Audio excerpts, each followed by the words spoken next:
My name is Christine Mock. I'm a member of Wingspace, and I'm really, really excited for our guests today. We have token theater friends, Diep Tran and Jose Solís. Diep is a journalist, critic, editor whose writing has appeared in the New York Times, Time Out New York, Backstage, CNN, NBC, Asian America, Hello, Giggles, Salon, TDF Stages, and many more. Her day jobs have included being the features editor of Broadway.com and senior editor of American Theater Magazine. She's a 2020 Obie Awards judge and a 2020 Drama Desk Awards voter. She was born in Vietnam and is the daughter to some badass Vietnam War refugees. In her spare time, she's a mom to many plants, and I think we can see one of her hanging ones, and a tuxedo cat named Viola. Yes, that's a 12th Night reference. She met Hillary Clinton once. Jose Solís is a Honduran critic based in New York City. His writing has appeared in the New York Times, TDF Stages, Backstage, American Theater, Three Views, America Magazine, and more. He wanted to become a critic since he was 10 and became obsessed with classic Hollywood movies. He will always adore his grandma and dad for raising him on Fellini, Hitchcock, Pasolini, Bergman, and Technicolor musicals. He began writing professionally at the age of 16 when he started his first website. After moving to New York City, he fell in love with theater and sees around 300 shows a year.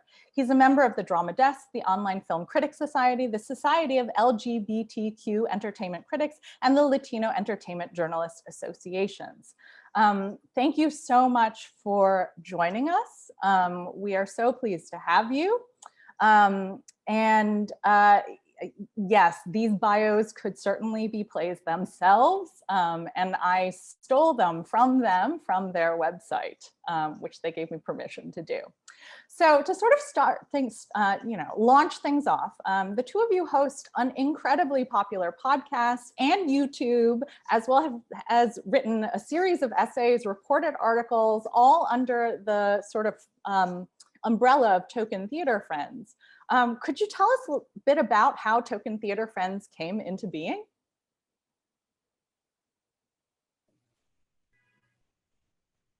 I guess I'll go.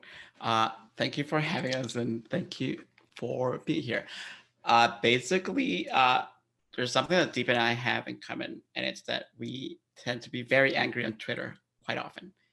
And that's basically how TTF started. I was very angry on Twitter once, and I said I had been thinking a lot about how, if you really think about it, no one really knows what theater critics specifically, or any critics for that matter, look like.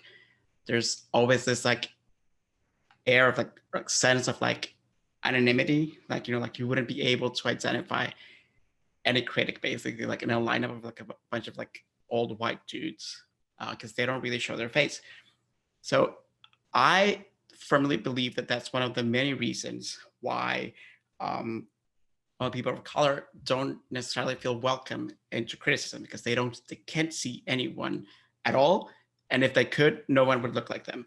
So I was angry on Twitter, and I was like, we need to have some sort of like thing or like a show where people can see two theater critics of color talking about the art. And then Diep probably might have like sent like the raising hand emoji, and then we just went out for burgers and beer at some point. And I would say that within a month or so, when she was still at American Theater, she got us produced there. So yep, that's it basically.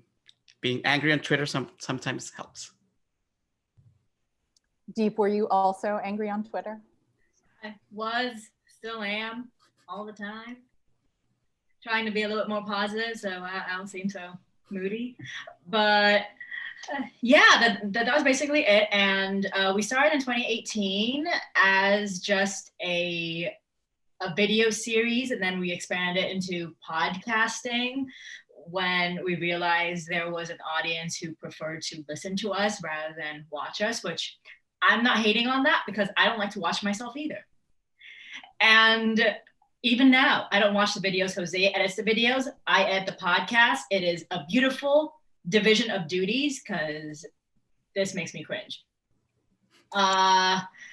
And then when I left American Theater in 2019, and Jose did the podcast by himself for a while. He did a wonderful job. And then in April, I got furloughed from my job at Broadway.com.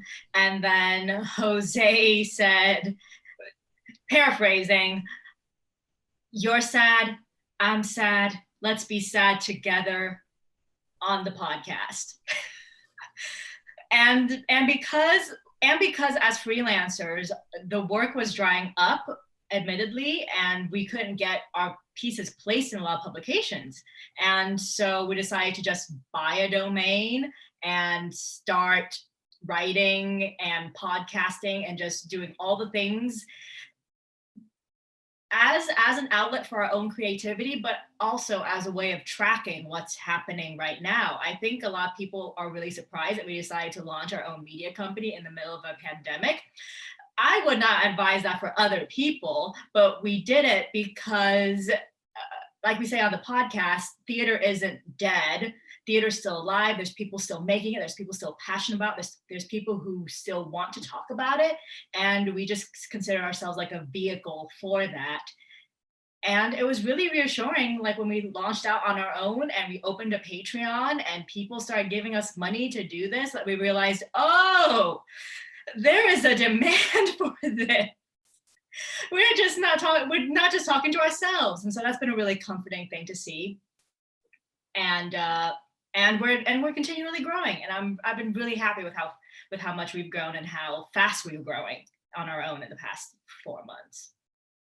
Yeah, that's amazing. I honestly was going to ask you more about, really, I have on my list of questions, and your media company, question mark, exclamation point, exclamation point. I'd really love to hear both of you talk about these other forms for theater criticism, for your creative work that you're exploring through Token Theater Friends and now being paid for with the Patreon.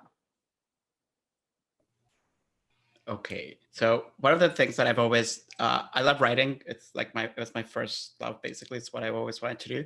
But I get really angry at the idea that a critic needs to be a writer. And I think that's gatekeeping and that's white supremacy. Because there's incredible people who are great communicators on, audio, like podcasting, or just doing videos, like doing like stuff on YouTube or whatever. And they feel like they are not allowed to be critics because maybe they don't have like the best grammar, or maybe they don't have the best spelling, but who cares? As long as people are able to communicate, that's all you need to be a critic. So for me, just I don't know, like criticism cannot exist if it's only just the written word. It's also very ableist in so many ways, and language, and like I don't know, like I could like start like listing all the reasons why I both love, but also like really dislike what written criticism has become. It's also very easy for people to take things out of context, for people to just like use your stuff to quote you, and to give you a different meaning, so to speak. So yeah, I mean, like if people keep inventing even more different ways to communicate what they feel about art, I'm all about it. Like if I don't know what other ways it could be, but I'm open to that. Like I don't like the idea of criticism being just like this like monolithic, like really boring, to be honest, thing. Yeah, that's why I encourage us and also like others to try out different things. Like I don't know. Give me a painting instead of a review, or do like a collage, or do something wild. Like, I mean, like, I really believe that criticism is a form of art as well. So why should we limit ourselves? If we love art so much, why should we limit ourselves and our art to just one medium and one kind of way of doing it?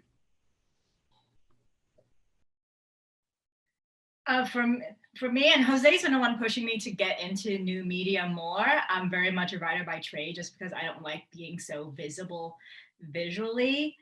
And so doing Token Theater Friends has really got me out of my comfort zone that way. But in terms of what I've been able to create on a site, like my dream scenario is just to have like an arts column where I could just write about whatever I want culturally. Like my dream is to be Wesley Morris. And then I realized no one's ever going to hire me to be Wesley Morris because I've tried and it has not worked out. And people hire me to be an editor, which is completely fine. I love editing people's work, but I also have a lot of opinions and a way of seeing the world where I see it all as being interconnected. All culture is connected to each other. They're not siloed like the way we think they are. Like television writers are, influenced by novels, or theater people are influenced by movies. Like it's all cross pollination. So my topic area of fascination is like, how are they related to each other? What conversations are they having? And what are these conversations, how are they reflecting the world around us? And so what's been really fun with TTF it's given me the freedom to just marinate on ideas that I would never have had the time to marinate on in my previous jobs, because it's when you work in media, every single day is always just go, produce, because you need the traffic. And I just never had the time to just really think about what it is that I'm putting out there. And I've been really grateful for creating this. Jose and I have created this platform for ourselves to just have some freedom and to not have to ask anyone for permission, because that's one form of gatekeeping, is just having to pitch people on your ideas. And sometimes they'll say yes, most of the time they say no. No one ever tells you why things don't get published or why they say no to things. And so it's always just knocking on other people's doors, hoping for opportunity and hoping for a platform. And it's been really freeing to not have to do that. And it's really given me some validation of like my own voice as a writer, realizing like I don't need an institution to validate my voice.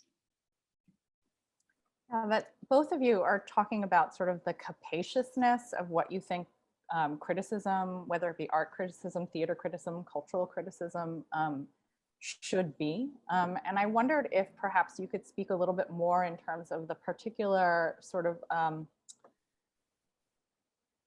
if Jose presents to us with your media company as a kind of diversification of platforms and forms and modes in which criticism can be both created and received, then I want to hear a little bit more about the sort of the POC perspective that you're able to bring. Because I think that I Googled that basically for, I don't know, it's already been maybe over like 15 years, the conversation that theater criticism needs to diversify. And yet we are still not seeing that, particularly if we're looking at the sort of gatekeeping standards that, or like the standard bearers that are like the big newspapers, which like basically is to say like the New York Times, if we're talking about, New York City. So I'd love to hear sort of what it is like to sort of speak to these questions about diversity, equity and inclusion, and the POC perspective that you bring to your viewership, readership, listenership.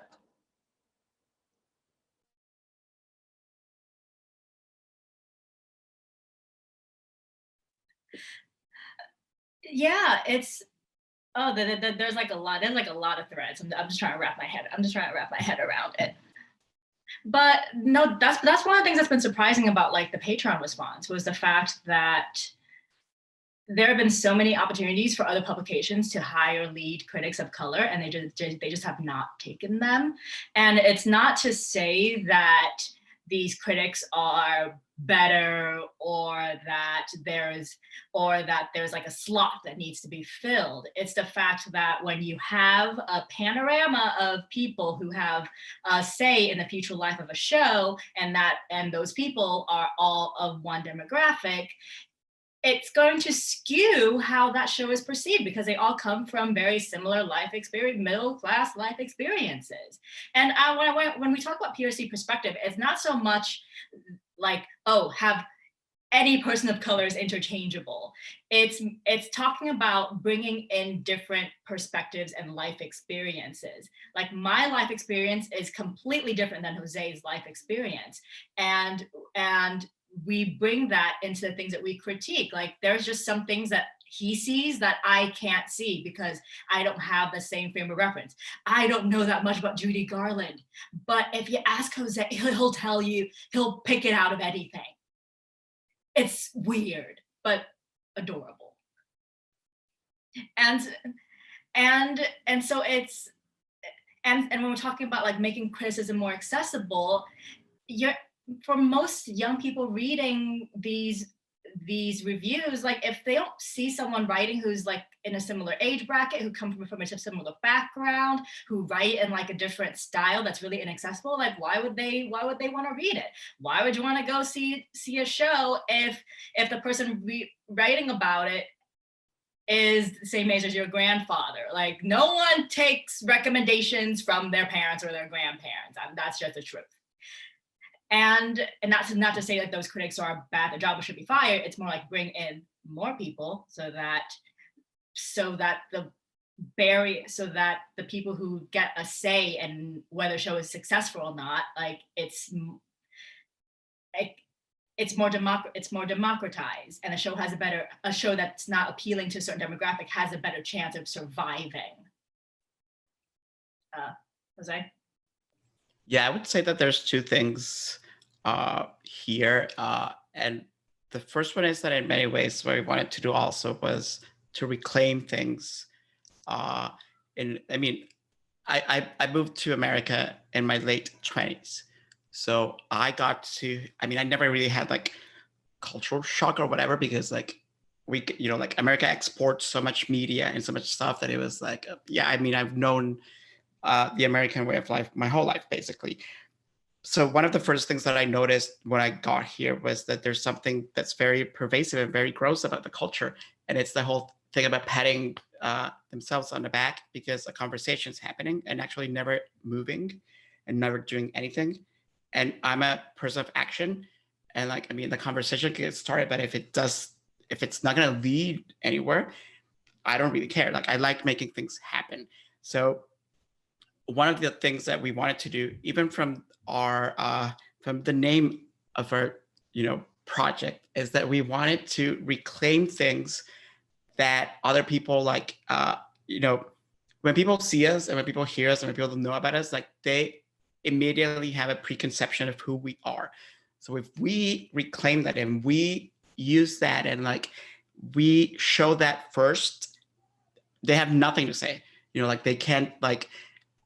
I have been asked many, many times to leave, either my queerness or my nationality or my race or whatever, all these things. I'm asked to leave those things outside the door when I enter a predominantly white room. None of the critics, none of the old guard critics who are all white and from Ivy Leagues and all that, they enter and leave every room, not having to leave their, they're a part of themselves outside hanging like a jacket, while we are asked to do that all the time.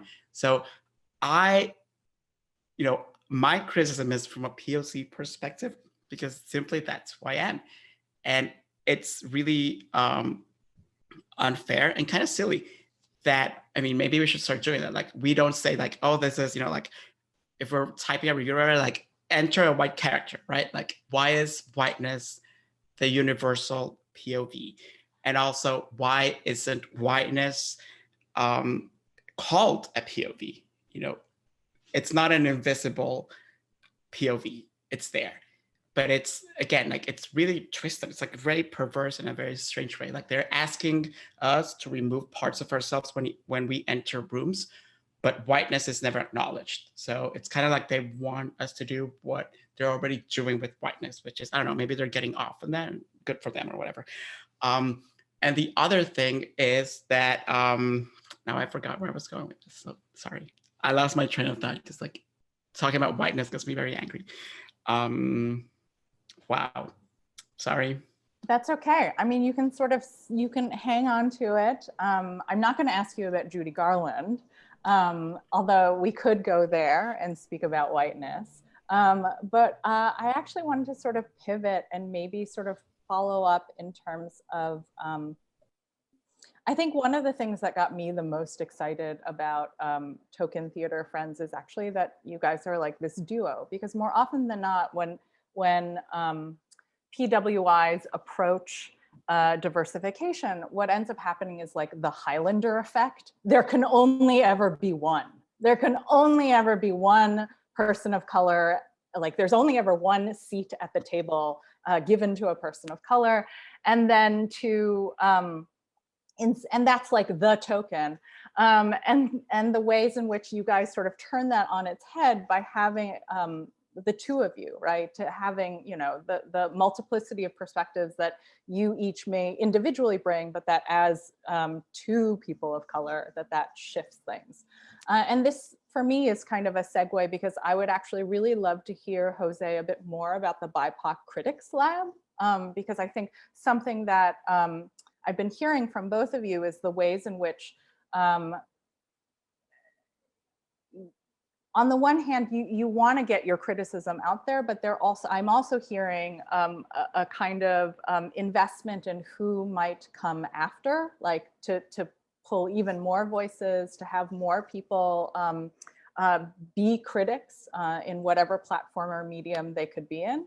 So if you could maybe speak more about the BIPOC Critics Lab. You're also welcome to talk about the Highlander effect, which keeps happening at PWIs. It's like how they think that they solve diversification. Either of these things. Okay, so something else, and thank you, because now I remember what I forgot earlier. One of the things that I also realized was that, you know, America is in love with money, and America is in love with greed. That's what moves this country, basically. So I don't know shit about, sorry, I cursed, whatever. I don't know shit about business, and I really don't care about money and any of that. Like I don't. But it's really funny to me. And again, sorry, I'm smiling. I shouldn't be smiling at this part. It's really funny to me that people who work in theater are so unimaginative, and that's where I wanted to go before. Lack of diversity is a failure of imagination from people who call themselves good business people. If they were better at welcoming more people, you know, from different backgrounds, they would be making more money. So this refusal and this failure to imagine that people who are not, you know, like rich Upper East Side ladies want to go to see a matinee is making them lose money. I mean, maybe not lose money, but they could be making even more money. Like I could, you know, like pitch them like a gazillion ideas that I have about how to invite more people to engage with what you're doing is going to make you more money. And that's like obvious. So it's crazy to me that, I mean, obviously white supremacy and racism aside and all of that, it's crazy to me that if they wanted to really make more money, they would actually be investing in diversity and inclusion, not because it's some like woke thing or it's because like politically correct thing, but because it's going to make you more money, people. Like use your brains. Anyway, the other part is that I don't believe in, if I enter a room, I will hold on to that door with my life to let other people in. I don't believe in, I have never believed in the idea that only one, you know, it's not like, I don't know, like Lord of the Rings, whatever, like one to reign supreme or whatever. I don't know. I'm like getting all my fantasy references like intertwined, but I don't believe that. Like I've never seen people who are considered in America as my rivals, maybe as my competitors. I see them as my family. We are all the same. We all have the same, I guess, enemy in common, which is white supremacy and the white patriarchy specifically. So I just couldn't imagine a world where I can be the only one. And then in fact, like that's one of the things that I often talk about. Like when I was little and I wanted to be a critic, it was partly because I was convinced in my heart that there was someone out there just like me. So I didn't want to be the only one. Like no one wants to be alone. It's like very lonely. I mean, like the pandemic has made that even like more obvious, right? Like very sad ways, but it's not fun being alone. So for me, it was always clear that the second that I had any sort of like power or influence or whatever, it was my responsibility, but also my pleasure to welcome my brothers and sisters to join me.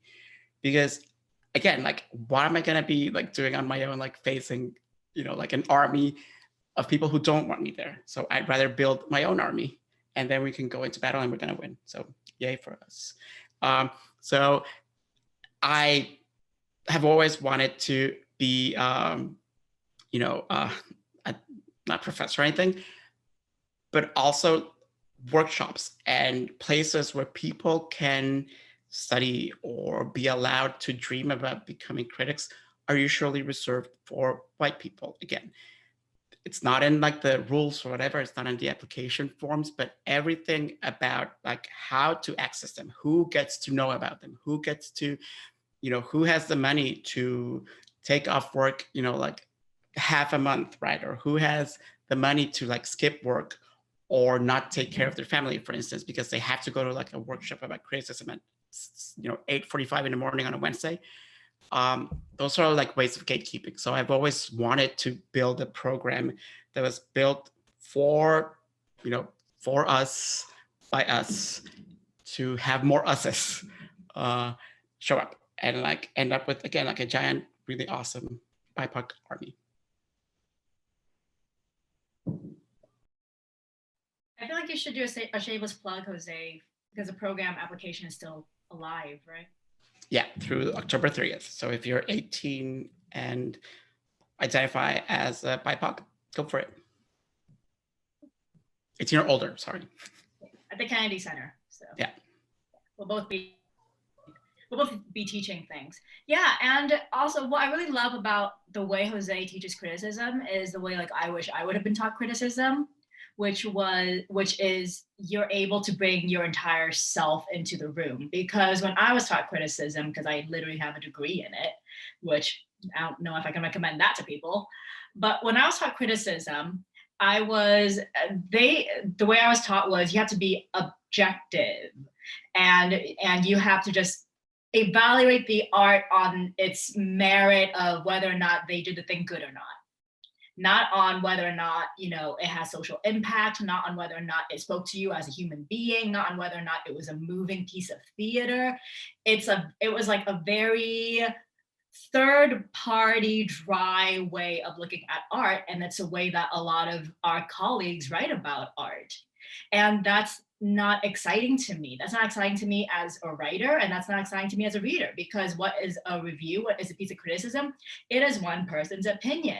Yes, and the only reason that person has the authority to give that opinion is because someone else in a position of power gave them that authority. Like, I remember Jesse Green saying in an interview that one day his editor told him that he was going to be writing about theater now. He didn't set out as a journalist to write about theater. It was just given to him on a silver platter to write about theater.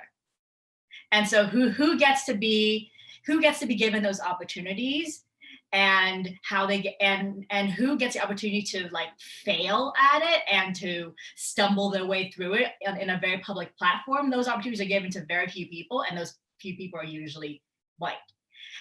And what's been really great about seeing Jose like train these new critics is the fact that they don't have that baggage. Like, they can try things, and they don't have that voice in the back of their head saying, oh, that's not like how, that's not how the New Yorker would write a review. It's like a good review is something that touches somebody else. It's not what the editor at some big paper said is good. If you write something and there's an audience out there who reads it and who responds to it and who is moved by it, that's a good piece of writing. And so I've grown to really hate this whole like hierarchical system of, oh, it's only good because somebody with a lot of money said it's good. Like, we're trying to dismantle that. Yeah, I'm hearing these two things, which is like, you know, the way in which objectivity gets wielded as a kind of form of like normativity that maintains privilege, right? And then even this apprenticeship model, who gets picked to be the heir apparent or who gets picked to be the critic who is given that voice and that platform. And that connects with questions about access. So given everything that has kind of happened in this great pause, because one of the things I think when reading out Jose's bio is the line in which after moving to New York City, he fell in love with theater and sees around 300 shows a year. We're living through this moment in which you are not still seeing all those shows, although maybe you are watching them all on Zoom. I would actually love to hear your thoughts in terms of the kind of the ripples that are happening from this summer and on in terms of the racial reckonings that are also occurring in the theater, from We See You or Dear White American Theater, and how that might intersect with theater criticism and the conversation that we're just having, we're even having right now, and that you have created the space for on Token Theater Friends.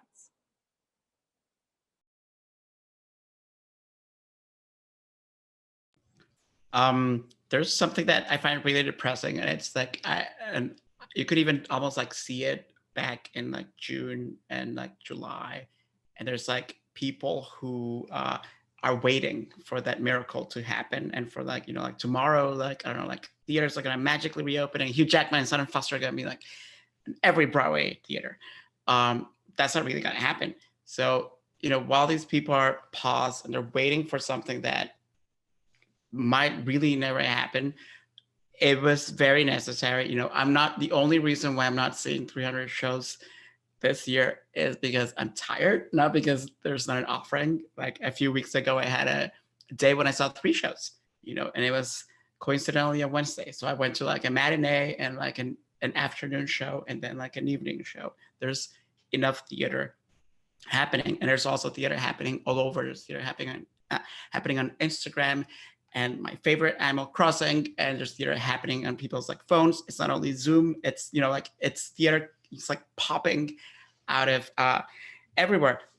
And for those people, for instance, who are comfortable leaving their houses more often, like as critics, it's our responsibility to find theater, to find art, to find what moves us everywhere. So, you know, hey, Broadway's closed, go to see, you know, like yesterday, I went to a walking show in the West Village, and it was cool and everything. But after it was over and I was heading back to the subway, walking across Washington Square Park, there was an actual social distanced drag show happening in the middle of the park. And that's theater. So, you know, who cares if Broadway's not around right now? I'm obviously very sorry for everyone who's unemployed and like for all the losses and all of that, but we need to find new ways to keep what we love alive right now. We cannot keep waiting for something that's probably not going to happen. The walking show is called Voyeur Windows of Toulouse-Lautrec. So it's pretty cool because there's like a peep show all over the West Village, and like when the walking group would come to the window, like something would happen. And then like we went to a church. It's pretty awesome. Like if you can go, and like it's very safe. There's like everyone's wearing masks. And even that, you know, like last night I got to see a show where the masks were a part of the performance. Like someone did like a striptease, sorry, with their mask, where like they took like, you know, like minutes or whatever to like reveal their mouth and then did a dance with their lips. And I had never seen something so cool. And, you know, they're not waiting to go back to like doing gypsy, like they're actually doing gypsy things with their tongue and lips right now. And again, since we don't know, we need to see people covering that. And one of the reasons why we restarted our, you know, our show over the summer is because of that, because theater was happening and we were covering that. We were talking about the things that were happening at the moment, which I still think a lot of my colleagues are waiting. They're not caught up. Like honey's like, no, like the wait is over. Theater is here right now. Like go write about it. Go cover it.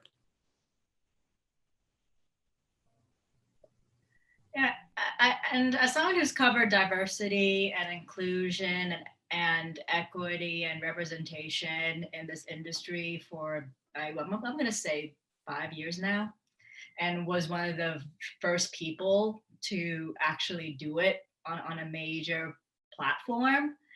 It's been really interesting seeing my colleagues like figure out that that's actually a thing they need to be well versed in, and they need to know language, and they need to know what questions to ask people, and they need to know how to write about these issues. After years of me being told that I was doing something that was very niche and that was separate from theater, the art form. And so what's been really interesting is seeing everyone play catch up and not realizing that this conversation precedes this, we see you, it precedes this year. It's been here. It's been here for like the past 30, 40, 50 years, but it was because of critics at big publications refusing to talk about it in a smart way, in an understanding way, in a way that didn't make people fighting for representation look crazy, because that's what they did. They made the Miss Saigon protesters look like crazy people. It's been interesting to see that shift. And what I'm hoping happens within that is the opportunities for more voices to come in who can actually write about it in an informed way. And because it's not just me, like there's a shit ton of writers who can write about the arts and about diversity, and they are not separate things. They are intertwined things, and putting diversity within its own little pigeonhole category of coverage is actually a token. It makes diversity into a token. And so where was I going with this? Oh, and so I'm hoping that the conversation continues, that these writers at these big publications continue to write about these things and continue to educate themselves, and not think, oh, just because it's a political issue, a social issue, you don't have to touch it. It's like, no, the arts are political, the arts are social good, and our inability to write about it in that way is why the arts are not getting funded right now. It's because people see it as a frivolity, because the people who cover it like it's a frivolity. And I cover it, and we try to make it actually look important on Token Theater Friends. So, yeah. On the one hand, I really just want Token Theater Friends to keep going. On the other hand, I do also, although I guess I can have both of these wishes, I do want Diep to have that column to, you know, to be Diep Tran. You don't actually have to be anybody else. I think that there is this, you know, real need and real following. So I guess the meta question that we're sort of circling on, which is in many ways probably a question you guys get all the time, but you've been teasing it out, is, you know, what is the role of a theater critic? Because we have this really traditional vision. We also have this sense of the theater critic saying yay or nay to shows, but you've both talked about a more capacious understanding of what criticism is or can be. So, and given the kind of work that's being done in terms of BIPOC Critics Lab, that both of you are teaching and training critics, critiquing the models under which critics get trained. With all of that, to go back to what you probably get this question all the time, but what do you see the role of the theater critic?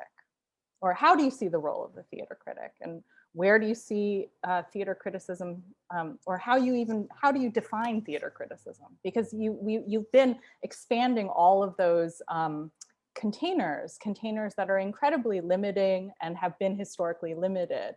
And so maybe as a way to sort of wrap up the many, many threads that we've been following in this conversation, to sort of come back to the heart of what theater criticism can be, will be, what it is that you do.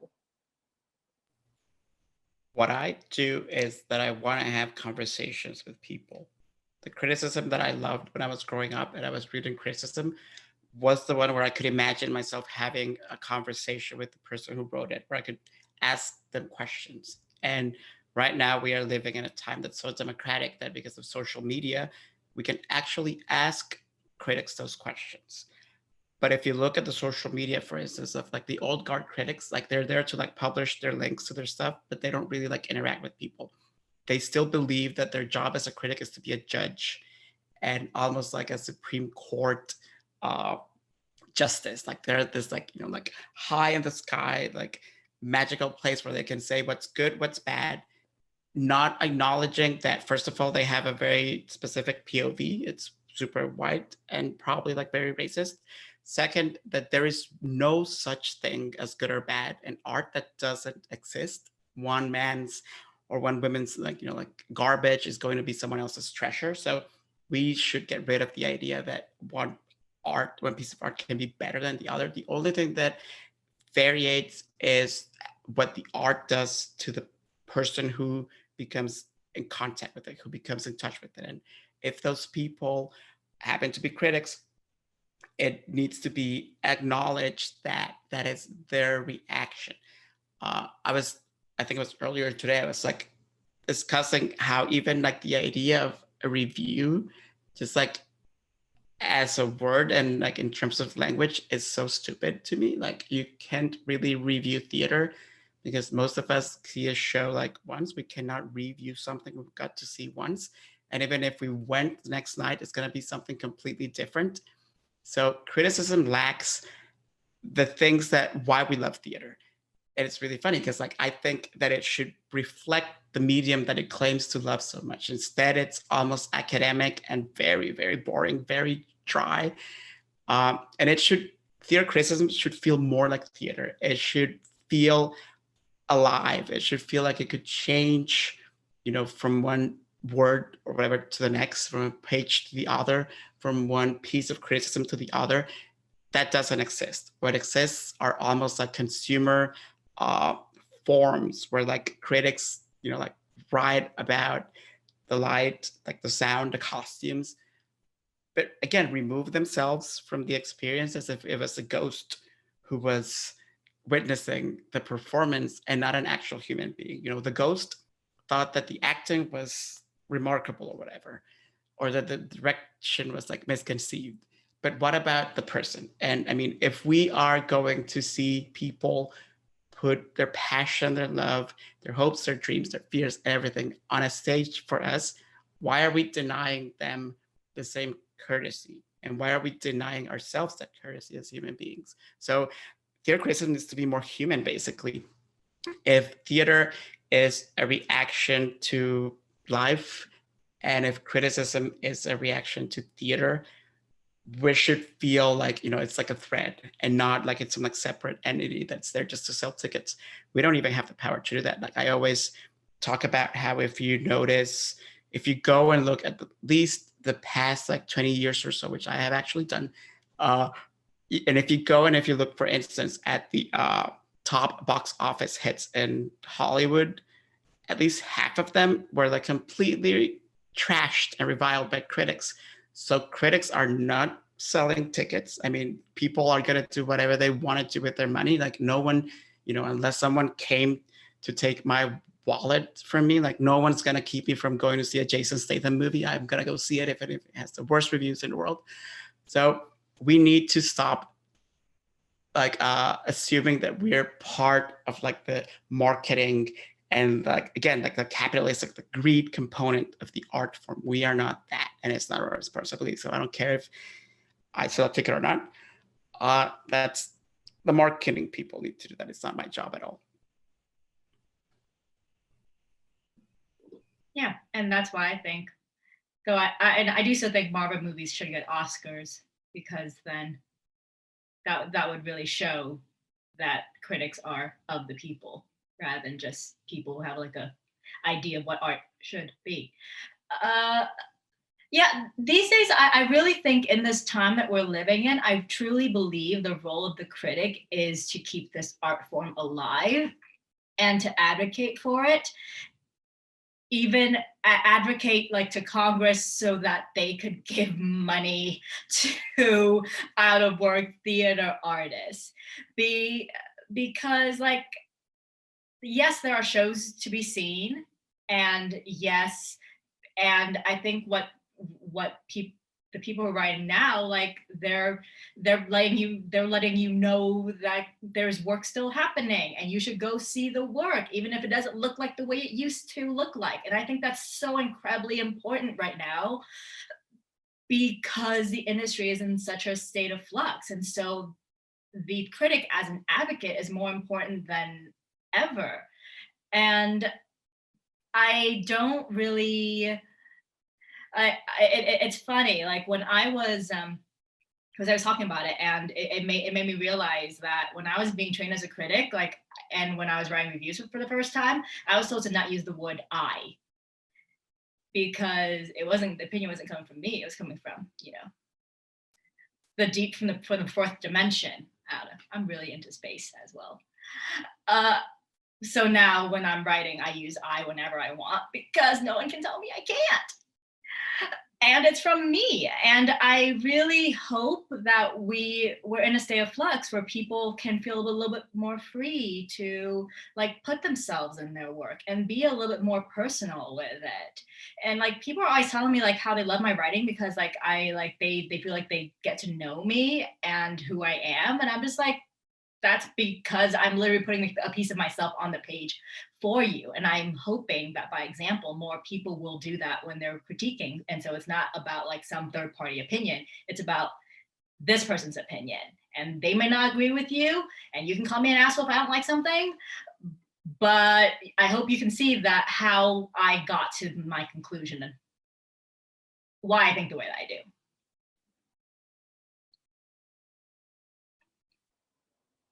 Thank you so much. So to sort of hear about, so here's sort of where I'm gonna sort of lead. I'm gonna now open up, you know, our chat has been open, but what I would love is if anybody has any questions for Diep and Jose to start typing them in. And in the meantime, it was so great to hear about the walking show. Jose, you talked about how what you feel like in terms of the role of the critic is to communicate and have an audience ask you questions. Diep, I heard from you the way in which the critic is an advocate, but also the way in which a critic puts themselves into their work. Well, we have you two here. So what art, whether it be theater or theater in another form, have you, do you want to advocate? What have you loved recently, or what's intrigued you recently, or what have you hated recently? And to all of our wonderful guests, now is the time to start putting your questions for Diep and Jose into the comments as we hear some sort of hot takes, short takes from Diep and Jose. What in recent weeks have you been thinking about and want to share with us? I have been very grateful for, I was gonna use the wrong word, so I'm not gonna use it. I'm gonna be, let me think of a better word. I've been very grateful for television that doesn't want to do anything more than to entertain me. And I've been just like loving a lot of, I grew up watching telenovelas, but they're like, you know, like super long. And right now, a lot of, especially Mexican television companies are creating telenovelas, but in like an American format. So it's like 20 episodes, not 180 episodes, right? That I cannot binge 180. I mean, I could, but I won't. So I'm enjoying those like condensed kind of like soaps. There's one that I was obsessed with a few weeks ago called Dark Desire on Netflix. It's like camp, and it's like there's like murder and like infidelity and like a lot of like incredible clothes and like fights, and it's like so much drama, and I loved every second of it. Similarly, I loved a book called Mexican Gothic, which is again that it's marrying genre with just like a really good story that didn't want to do anything. It didn't want to teach me anything about the world. Except to avoid mushrooms.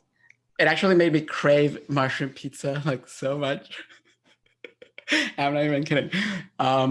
So I'm really loving that. I'm very grateful for captures of shows like David Byrne's American Utopia and Heidi Schreck's What the Constitution Means to Me.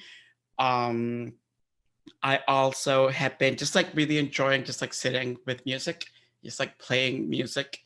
Uh, but one of the things that I don't know if I had ever, realized before was how much of the art that we love becomes a part of us to the point where like I don't like cooking. So instead of saying that I'm gonna make myself like comfort food, I'll just go and watch like an episode of Sex and the City. Like an episode of Sex and the City is the equivalent of like mac and cheese for me that I know I'm not gonna go cook. So I love that. And this time has really kind of reassured me in this like really weird, like metaphysical like way that all those things that I love so much are a part of me now, and I can just access them whenever I want. So yeah, and also carbs. Carbs are making me very happy. And I think a good piece of bread is, the Mona Lisa. Couldn't top that. I feel, oh my God, there's so many questions coming in. I feel like we should answer the question. One quick plug for Korean zombie movies. I wrote the fun thing about this time is I get to write about other mediums. So I've really been into Korean zombie movies. I wrote an article for NBC about them. Train to Busan is a great Korean zombie movie. Kingdom is a great Korean zombie TV show. It's period Game of Thrones, but better zombies. And I'm just really into zombies as a metaphor for the corruption for global capitalism and how we're all just going to eat each other in forever. That's my quick plug. Which question should we take, Jose? Yeah, we've got a whole bunch that have come in, but I feel like the first one is from Yasmin. Came in at 9 p.m. What is the dream alternative for an infrastructure of criticism at big papers, i.e. new ways institutions could adapt? But there's also this part 2 that says imagining a collective critics that work part-time and are in the world for the other half, widening self-awareness. I love that idea. I love the idea of like a New York review of books or LA review of books, but for theater, only because there's just always so much theater in New York. Like you literally cannot cover all of it, and you cannot credibly and smartly write about all of it because they're all just different genres. Like Helen Shaw is so much better at writing about experimental weird shit than I am. And I'd rather read what she writes and try to figure it out. Another thing is like instituting some kind of like term limit for it, because it's really easy to stop as a critic to have gotten to the top of, to have the water has been filled.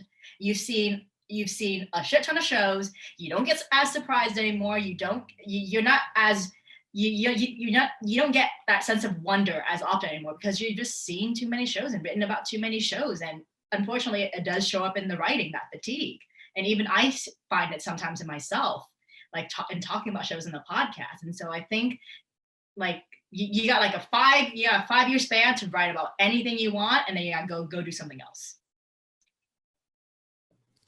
My feelings about like big media and all of that are burn it all down, because most of these outlets and most of these media companies were built on like a super racist, sexist, et cetera structure. So in so many ways, there's really not a way to like change them because they're rotten at the root already. So what I have been challenging people right now, especially while when I created my lab, and I've been challenging people as I train new critics and I remind publicists and I remind producers, there are no outlets. Like the outlets are barely like hiring the people who have been doing this for a while.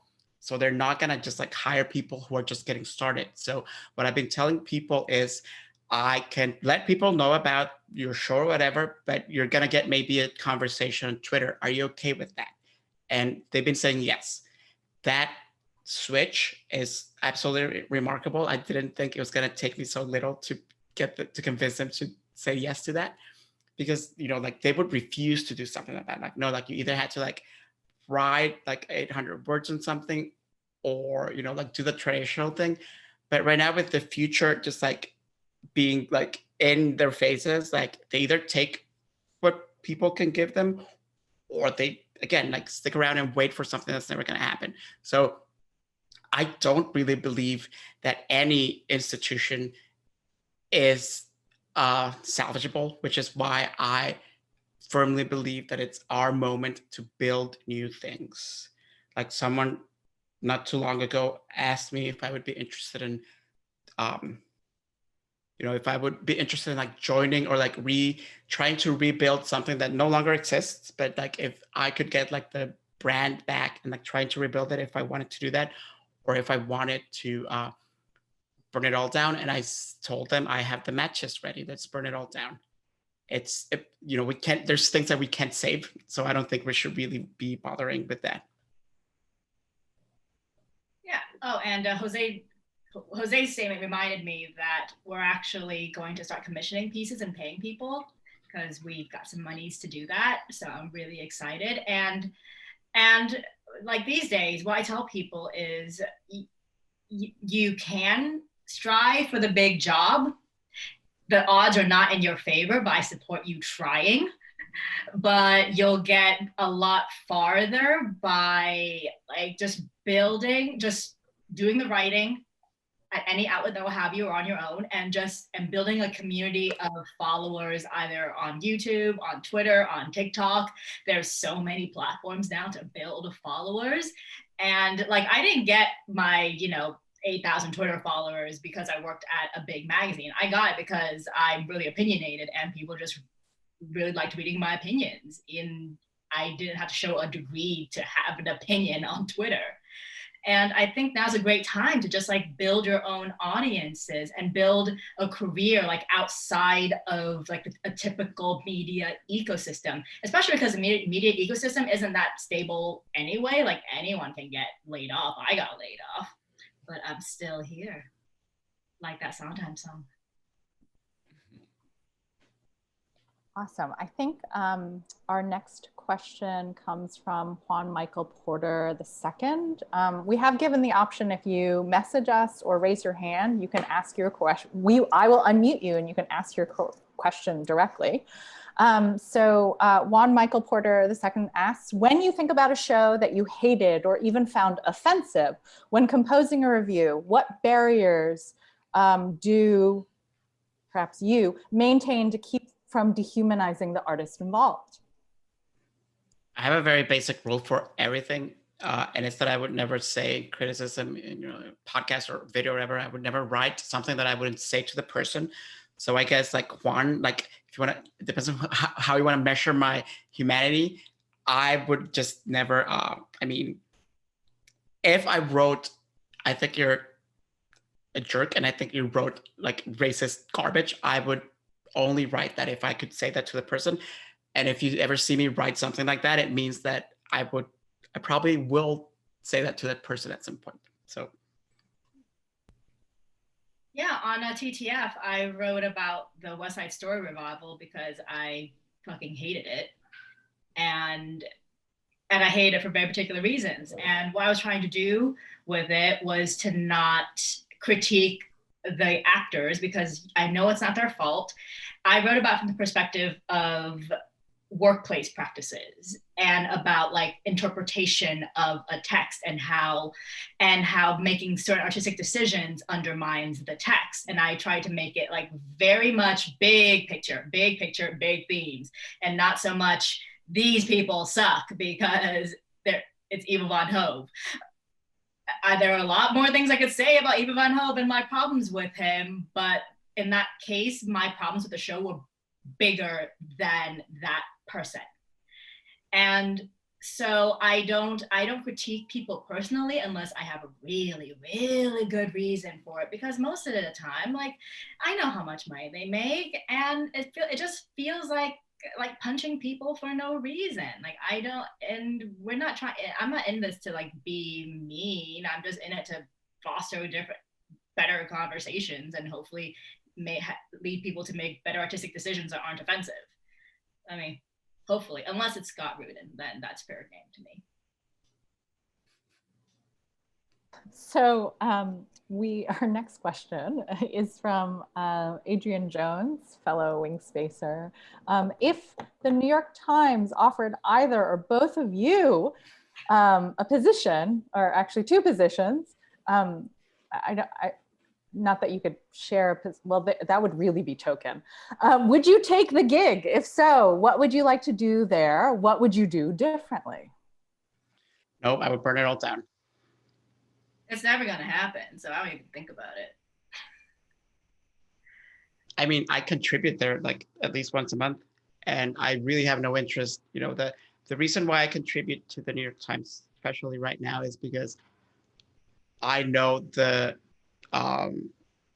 reach it has as a publication. So whenever, you know, I do one blurb basically for the weekend paper, and I've been doing that since March. I used to write reviews regularly before the pandemic started, but since March, I've been doing one blurb every month.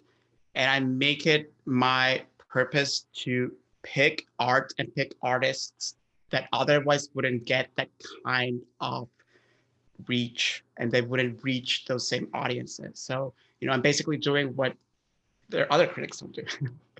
Because I'm using the platform just to help artists and to put eyes and maybe like get people to buy tickets to their shows. But I have no interest in like I said before, like I think every organization and every newspaper basically needs to be restructured from at every level, or just like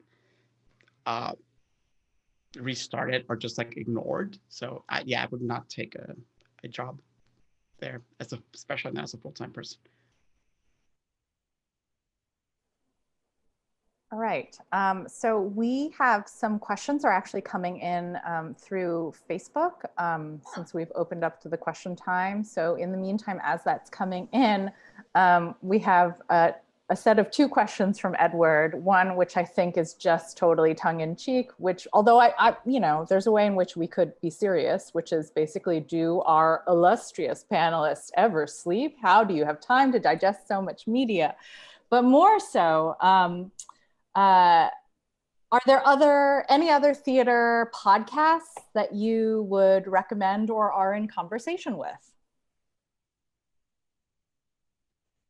Specifically theater, I can't really think of that many, or any for that matter. I mean, I really love the work that the New York Neo-Futurists are doing on their podcast. But if you're asking about like podcasts similar to ours, I don't think there's any. We're like trendsetters. I mean, there's not even a trend yet. So like the same name, and then sorry, Jose. Sorry, finish with that. No, that was that. I was like, I mean, we're trendsetters. There's no trend, but there's no one really like doing anything similar, right? That we're in conversation with. Not that we're in conversation with. We were in conversation with a movie podcast called Token Theater that came out after our podcast, and we were just like, hey, can you change your names? That might be confusing for some people. Other independent theater publications I really love. There's one called Rescripted. It's in Chicago, and it's run by this wonderful Black gender non-conforming person. Their name's Regina Victor, and they also do a training program, and they've just fostered so many great voices. I believe Yasmin's one of the voices that is one of the voices that came through that program. HowlRound, I always enjoy HowlRound because I love reading about what artists are complaining about. It gives me joy, because then I feel like I'm part of the conversation, or like it helps me know like what people are concerned about. So I always enjoy HowlRound. What else? Those are ones off the top of my head right now. Theater Jones in Texas, which covers Texas theater. It's also independent, and they just like filled the hole that the local papers there used to do, but they don't do anymore because no one wants to fund the arts or arts coverage. So the local institutions got together and helped fund an arts publication. So that was really heartwarming. Oh my God, I had one more. On Stage blog, also another great place to read theater people complaining about things, because it shows you what you should be writing about as a journalist. Thanks for that list. I just have a quick couple comments. Wanted to relay from a Eunice Ferreira. Just saying that they really appreciate your Miss Saigon piece and how you brought your whole self to it from the very first sentence. Still one of my favorite reviews, including a critique of the production's insensitive merchandising. So just wanted to relay that. And thank you for the links and for that wonderful list.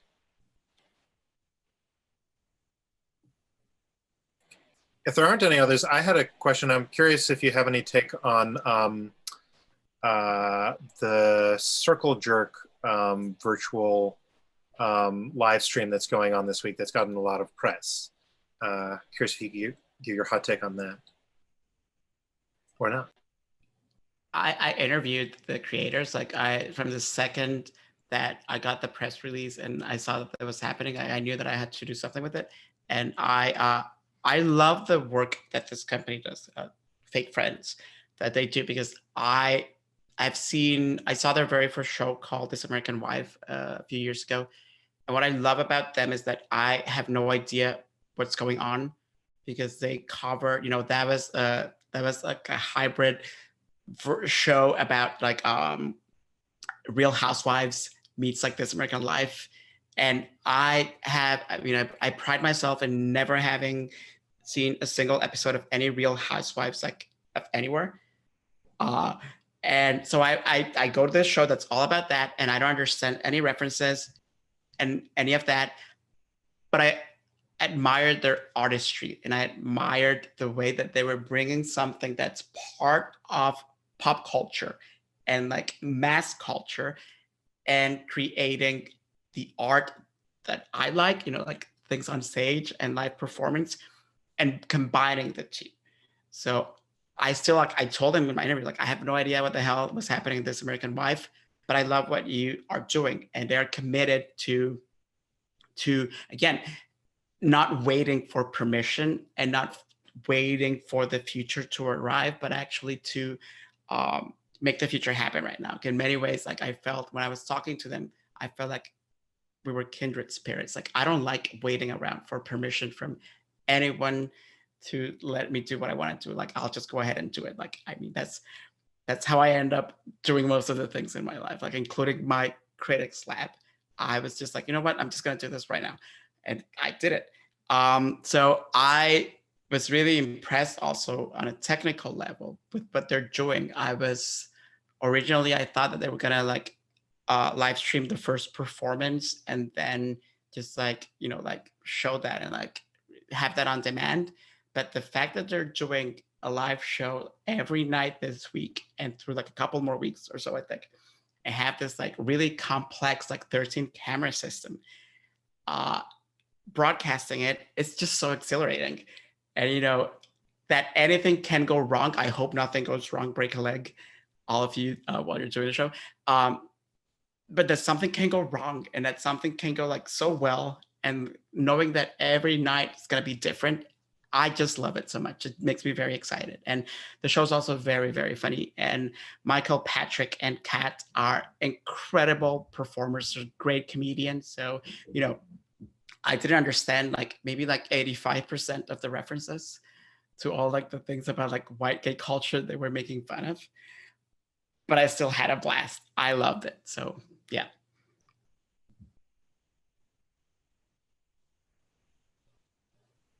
All right, and Diep, you're going to be watching it tomorrow night. So I've also never seen a single episode of Real Housewives, and so this is going to be interesting. I think I just posted many of your recommendations, and we really thank you for all of them. And it's about 9:21, and if there aren't any last lingering questions, we can end the session. We usually keep the space open for people to mingle, and we can unmute mics and see what happens in terms of having a conversation.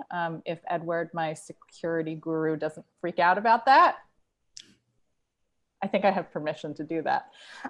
So what's going to happen now is I'm going to be beginning to request that any participants who need to, sign off, maybe try to check out the final debate or avoid it. Feel free to head out. And for anyone who does stay around, stick around and want to chat, even chat with Diep and Jose, I will start to unmute you. And so, the formal virtual salon, I hereby end. I thank you so much, Diep and Jose, for coming with us, or coming to spend a little bit of time with us here at Wingspace Virtual Salons, for all of your amazing recommendations, for being as outspoken about your opinions and giving so much of yourselves in your writing, for keeping this flame that we all of theater going. And it's just really, really thrilling. So thank you so much. Thank you for having us. Thank you for the space. Really appreciate it. Nice to see new people. Bye, Caroline.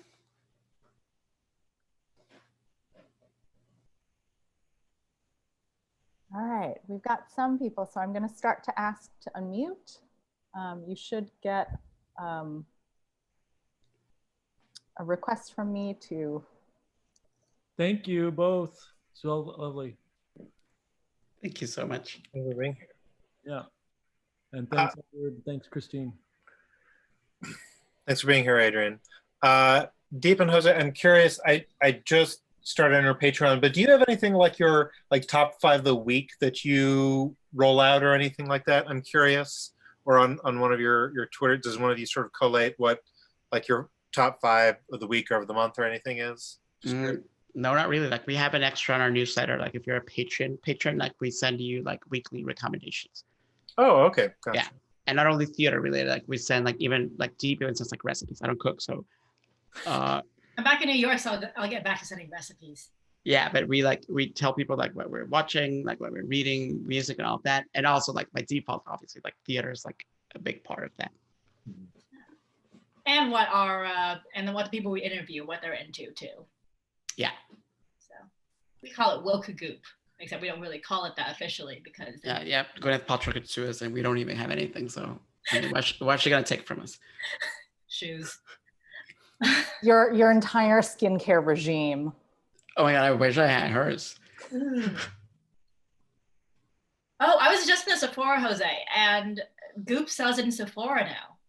Oh really? Yeah. Do they have It's expensive though. It's really expensive, yeah. Like I wanted to buy like the This Smells Like My Vagina candle, but it was $75. I was like, do I really want to spend $100 on a candle right now that I barely have any work? Probably not. Well, the question is, is the candle related to the egg, like the yonic egg that Goop is trying to sort of push? I don't know, to be honest. Like I love Gwyneth, and I love Gwyneth like, not even what's that term? Sorry, I'm forgetting my words in quarantine. Ironically, like not even ironically, I love Gwyneth Paltrow. Like I love her so much. So I'm not sure about the egg though. But my favorite Gwyneth Paltrow thing ever was like, I think it was like 3 years ago or something, where she, her Christmas wish list, like for her Goop subscribers, she had one of the entries about what to get for Christmas was a small Spanish village that was on sale for like under $1 million. With villagers? I don't think the villagers were gonna be there, but you could actually own your own village in Spain that they were selling because the Spanish government was so poor. So Gwyneth was like, if you have everything, why not get yourself a village? I mean, Marie Antoinette had her own tiny village. I know, right? She could dress up and like go play in it, right? But like, I really want to know, do you buy the villagers, I think that would like take us to like other like very like dark, very complicated things. It's dark to begin with. Oh yeah, it's super dark. But I think it was just like the empty buildings. And the land. And like how like a castle in Ireland, like they're cheaper than like a New York apartment. Yeah, that's true. So are you guys going to, for your Patreon, be doing a Christmas list? I mean, we are slowly creeping towards the holiday season. like Goop, I mean, you are building a media empire. Gwyneth is not a bad person to consider. Like, what would Gwyneth do? You need those bracelets.